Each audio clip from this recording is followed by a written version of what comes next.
उभरता Gujarat news and media में आपका स्वागत है। मैं हूं Kiran Kansara, assistant editor in chief, director planning and strategy. आज हम यहाँ वटवा वार्ड 47 नंबर में यहाँ हाजिर हुए, जहाँ कांग्रेस की रैली भी निकलने वाली है और कांग्रेस के साथी और कार्यकर्ता और उम्मीदवार भी यहाँ बैठे हुए हैं। उनसे जानेंगे कि वटवा में क्या क्या परिस्थिति और वो क्या क्या छुटाने के बाद जो क्या क्या करेंगे उसके बारे में हम जानकारी लेंगे। तो आपका परिचय दीजिए और आप क्या करेंगे। मेरा नाम पटेल भावेश कुमार शंकरलाल है। मैं वटवा वार्ड में स्मृति मंदिर विस्तार से आ रहा हूँ। हम अगर इलेक्शन में कैंपेनिंग में निकलते हैं तो हम सब लोगों की जो समस्या सुनते हैं, उसमें सबसे ज़्यादा समस्या है जो रोड, रास्ता, पानी, गटर उसकी है। तो हम इलेक्शन में विजयी होने के बाद हम उसके सबसे पहला निर्णय हम वो चुनने के लक्ष्य ही हमारा बजट है वो उसमें यूज़ करने का सोचेंगे। वटवा वार्ड सबसे बड़ा वार्ड म्यूनिसिपल वार्ड है, उसमें क्या क्या समस्या है और क्या क्या हल आपने किया है। वटवा वार्ड में तो बहुत सारी समस्याएं हैं। समस्याओं का घर है ऐसा समझ लें तो भी चलता है, क्योंकि यहाँ जो भी काउंसिलर आज तक आए उन्होंने आज तक कोई काम किया नहीं है, सब अड़गड़ तरीके से किया हुआ है। तो हम आने के बाद वो सब व्यवस्थित करने की कोशिश करें। नहीं, कोई एक आध एग्जाम्पल देंगे कि जिसकी वजह, क्योंकि वो लोग तो ऐसा गिना रहे हैं कि हमने बहुत सी काम किया हुआ है। नहीं, हम अगर यहाँ से आगे जाए तो ये बरवाड़वास है, तो वहाँ गटर में पूरी गटर गंदी है और पानी बहुत बाहर निकल रहा है, बहुत बदबू हो रही है, वहाँ रोगचारे की संभावना सबसे ज़्यादा है। ऐसा कई जगह है जहाँ ये पानी लीकेज हो रहा है, गटर बैक मार रही है, तो खराब हो रहा है पूरा। मुझे मालूम है कि वटवा वार्ड के अंदर जो बरसाती पानी का भराव ज़्यादा हो जाता है, उसकी वजह से सारी सोसाइटियाँ में पानी आ जाता है। इसके लिए आपने क्या सोचा है?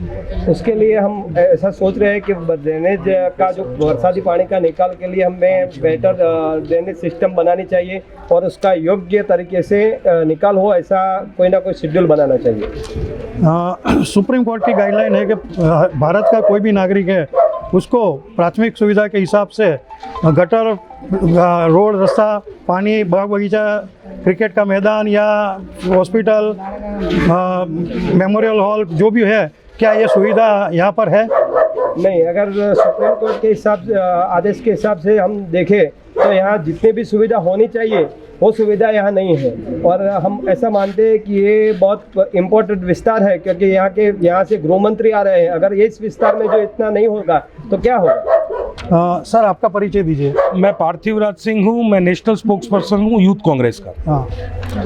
और वटवा के बारे में आप लास्ट टाइम भी, मैं 2015 में यहाँ से चुनाव लड़ा था, उसके बाद भी यहाँ पे परिस्थितियों में कोई चेंज नहीं आया। अगर आप देखेंगे कि अगर भारतीय जनता पार्टी ने अगर काम किया होगा तो 4 में से 3 उम्मीदवार उनको बदलने पड़े। अगर अच्छा काम किया तो उनको उम्मीदवार क्यों बदलने पड़े। दूसरी बात करते हैं, यहाँ पे पॉल्यूशन का बहुत बड़ा इश्यू है। प्रदूषण जिस हिसाब से इस विस्तार में बढ़ रहा है, चैन से कोई सांस नहीं ले सकता। अगर आप रात के समय अगर देखोगे तो एक गंदी सी स्मेल आती है। अगर आप खुले पैर अपने बालकनी में भी खड़े रहते हैं, अपने कंपाउंड में भी खड़े रहते हैं, तो पैर काले पड़ जाते हैं, गंभीर बीमारियां हो रही है। तो जिस तरह से यहाँ की जो इंडस्ट्रियल एरियाज है, वहाँ पे जिस तरह से सरकार में बैठे हुए लोग, तंत्र में बैठे हुए लोगों ने इलीगल ड्रेनेज में कनेक्शंस दिए हैं, इलीगल वाटर कनेक्शंस दिए हैं, और जबकि जो यहाँ की गरीब मध्यम वर्ग की जनता है उनके लिए कोई सुविधा नहीं है। अगर हम युवाओं की बात करें तो यहाँ ना कोई अच्छा कॉलेज है, ना कोई अच्छा स्कूल है, ना कोई अच्छे इंग्लिश मीडियम स्कूल्स हैं जहाँ वो अपने बच्चों को अच्छे से पढ़ा पाए, ना कि लाइब्रेरीज हैं। आपने जो बात की कि वटवा जीआईडीसी यहाँ बहुत नज़दीक में है, क्या कोई भी अकस्मात होता है तो यहाँ सुविधा के लिए क्या कोई हॉस्पिटल है या फायर स्टेशन है, या जो केमिकल का जो पानी निकलता है खारीकट कैनाल में पूरा चला जाता है? खारीकट कैनाल में जो 1 साल पहले ऐसा कहा जाता था कि भाई ये पूरी पानी की, आप पानी भी पी सकते हो, ऐसा शुद्ध रहेगा, आज तो उसमें सबसे ज़्यादा केमिकल आ रहा है। तो आप इसके बारे में क्या कहना चाहते हैं? किरण कंसारा जी, आप अगर आपके घर से थोड़ा दूर जाते हैं तो आपको पता है कैनाल है। हाँ। कैनाल सारी खुली पड़ी है। और दूर की बात है, आप अच्छे पानी की बात तो दूर की बात है, वहाँ तो कूड़ा और कचरा पड़ा हुआ है उस कैनाल्स में। और लोगों की परिस्थितियाँ ये है कि वो कैनाल के पास रह रहे हैं, उस कूड़े कचरे के पास, उस कूड़े के ढेर के पास रह रहे हैं, तो उनकी जान को भी कितना बड़ा खतरा है। और दूसरी बात ये कि ये कूड़े कचरे की वजह से बीमारियां फैलती है, उनकी जान को जोखम है, उनके परिवार की जान को जोखम है। तो ये बहुत सारे गंभीर प्रश्न हैं। यहाँ पे बैठे हुए जो नेता हैं, जो तंत्र में जीत के जाते हैं, वो कहीं ना कहीं खुद की सत्ता सिर्फ सिर्फ पुलिस तंत्र से या सिर्फ सरकारी तंत्र से चलाना चाहते हैं। लोगों को डराएंगे। अगर आप क्राइम रेट देखें तो गृह मंत्री जी के खुद के एरिया में क्राइम रेट बहुत हाई है। दूसरी बात करें तो वो पुलिस का उपयोग एक ही चीज़ में कर रहे हैं, कांग्रेस के कार्यकर्ताओं को डराने में, धमकाने में, ना कि लोगों की सुख सुविधा के लिए। हम चाहते हैं कि अगर आप देखें तो बड़े पैमाने पे अगर आप देखा जाए तो ड्रग्स के शिकार भी यहाँ कई युवा पाए गए हैं। तो चिंता का विषय है, होम मिनिस्टर के एरिया में अगर ऐसी घटनाएं घटती है तो ये दुख की बात है। और जैसे मैंने बात की आपको कि जिस तरह से महंगाई भी दिन ब दिन बढ़ती है, आज पेट्रोल की कीमत भी देखो तो 3 डिजिट 100 रुपए पे आने वाली है। आप डीजल की रेट्स देखो तो वो तकरीबन पेट्रोल की रेट के साथ कंपटीशन में है। अगर आप देखो कि जो सब्जी का रेट है, दाल चावल का रेट है, गरीब लोगों को वैसे ही कोरोना में उनकी नौकरियां चली गई हैं, युवाओं को नौकरियां देने की जगह पे ये सरकार के बैठे हुए लोग उनके ऊपर महंगाई की मार डाल रहे हैं। तो दुख के साथ कहना पड़ रहा है कि यहाँ लोगों के पास 2 टाइम का खाने का पैसा कमाने के लिए नहीं है, उनके पास नौकरियां नहीं है, और उसके ऊपर वो लोग जो सरकार में बैठे हैं वो महंगाई की मार दे रहे हैं। तो दुख के साथ कहना पड़ता है कि सरकार को जो सिर्फ उद्योगपतियों की पड़ी है, कुछ ना कुछ उनके साथियों की पड़ी है, पैसा कमाने की पड़ी है, पर गरीब मध्यम वर्ग की जनता की कोई भी चिंता नहीं। सर मैं आपको बीच में रोकूंगा, कांग्रेस धरना प्रदर्शन या विरोध क्यों नहीं कर रही है? क्योंकि जिस तरीके से एक मिनट में आपको पूरा कर दूं, क्योंकि जिस तरीके से विरोध पक्ष में जब भाजपा थी तो जो रोड पे आके हल्ला मचा दी, संसद को खोर देती थी, वो जो सब देखना चाहिए वो नहीं मिल रहा है। आज 11 तारीख है और आज से 2 दिन पहले 9 तारीख को संसद घेराव का कार्यक्रम युवा कांग्रेस द्वारा महंगाई के मुद्दे पे दिल्ली में रखा गया था। संसद घेराव का कार्यक्रम दिया गया था। महंगाई के बारे में, पेट्रोल डीजल के रेट्स के बारे में पिछले महीने भी कांग्रेस पार्टी ने कार्यक्रम दिया है। सचिवालय किसानों के मुद्दे पे भी बात हो तो वो भी सचिवालय घेराव का कार्यक्रम दिया है। और कांग्रेस के कार्यकर्ता सड़क पे लड़ रहे हैं, चाहे वो सदन में जितना भी नाटक करना है कर ले, पर हमारी लड़ाई सड़क पे है, और वो सड़क पे हम दिलो जान से देश की प्रजा के लिए, गुजरात की प्रजा के लिए, वटवा की प्रजा के लिए कर रहा हूँ कि 2014 के पहले प्रधानमंत्री मनमोहन सिंह थे, उस टाइम पे जो क्रूड का भाव था 140 रुपया पर डॉलर, उस टाइम पे 72 रुपया जो अगर भाव होता था पेट्रोल का तो अल्लाह मोल कर देते थे। आज की तारीख में जो पर लीटर जो पेट्रोल क्रूड का भाव है वो कम है, 60 रुपया डीलर। वही कह रहा हूँ मैं, वही कह रहा हूँ। हल्ला मचा नहीं हल्ला फुल मचा रहे हैं आप किरण जी। देखो मैं ट्रांसपोर्टरों को मिलके आया, ट्रांसपोर्टर ऐसा बोलते हैं कोरोना की वजह से हमारी कमर टूट गई है, तो फिर भी ये डीजल का भाव इतना हो रहा है।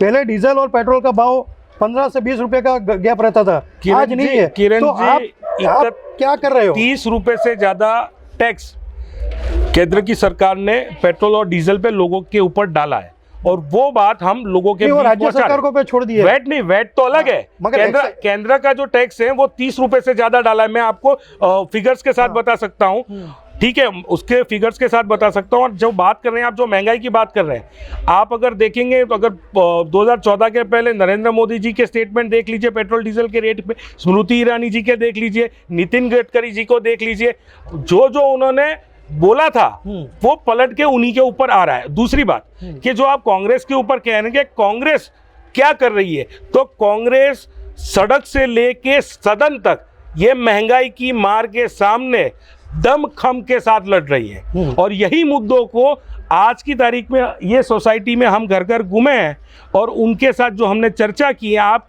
जो लोग पॉलिटिकल पार्टी से जुड़े हुए नहीं हैं उनके साथ हम बात करके आए हैं, जो आम प्रजा है उनके सामने हमने महंगाई के मुद्दे के अलावा क्या चर्चा की है पूछ। देखिए सर, इसमें ऐसा है कि जो पहले जो मनमोहन सिंह जी की सरकार थी, पेट्रोल डीजल का भाव बढ़ता था तो न्यूज़पेपर में आता तब पता चलता था। अभी कब बढ़ जाता है, क्योंकि उन लोगों ने सिस्टम ऐसा कर दिया है कि पेट्रोलियम कंपनी रोज बढ़ा सकती है या घटा सकती है। किरण जी, तो किसी को मालूम नहीं पड़ रहा है। किरण जी, ये बात ऐसी है कि वो लोग भाव बढ़ा रहे हैं, हाँ, और आप सवाल कांग्रेस से कर रहे हैं। क्यों? ये सवाल हम वही सवाल पे तो लोगों के बीच जाके लड़ रहे हैं। मैं इसलिए कर रहा हूँ कि पब्लिक को अभी समझ नहीं आ रही है, और आप विरोध पक्ष में बैठे हो। पब्लिक को जागरूक करने के लिए, पब्लिक को अवेयर करने के लिए जब भी हम घर घर जाते हैं इसी मुद्दे को लेके जा रहे हैं कि जिस तरह से कोरोना की वजह से जो लॉकडाउन आया, जो परिस्थितियां, जो लोगों के जॉब्स गए, लोगों का जो क्या कहते हैं कि जो उनकी इनकम कम हुई है और लोगों के पास नौकरियां नहीं है, बिजनेस नहीं है, और उसके सामने आप क्रूड ऑयल से यानी पेट्रोल और डीजल का भाव बढ़ा के लोगों के ऊपर और दबाव बढ़ा रहे हैं, लोगों की परिस्थितियों को बुरा कर रहे हैं। और इसीलिए रोड पे लड़ने की बात हो, विरोध प्रदर्शन करने की बात हो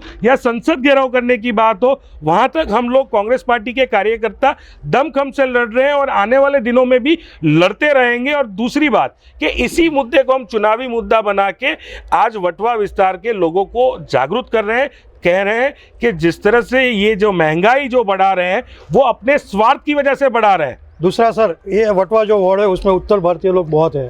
कोरोना के समय में जो उत्तर भारतीयों को जाने का समय था, तब किसी ने, सब लोग बोलते हैं कि भाजपा ने कोई व्यवस्था नहीं की, ना ट्रेन की थी ना बस की थी, तो आपने किस तरीके से उनको वहाँ उत्तर प्रदेश या बिहार में जाने के लिए व्यवस्था की? किरण जी, यूपी बिहार के लिए जो ट्रेन उठे उसके रजिस्ट्रेशन से लेके कलेक्टर कचहरी तक लड़ने का काम कांग्रेस के कार्यकर्ताओं ने किया और आप ही के मीडिया के माध्यम से आया है, ये हमारे न्यूज़ नहीं है। हाँ। भारतीय जनता पार्टी के कार्यकर्ता उस समय भी कहीं ना कहीं पैसा कमाने में पड़े थे, कहीं ना कहीं वहाँ पे भी चोरी करने में पड़े थे।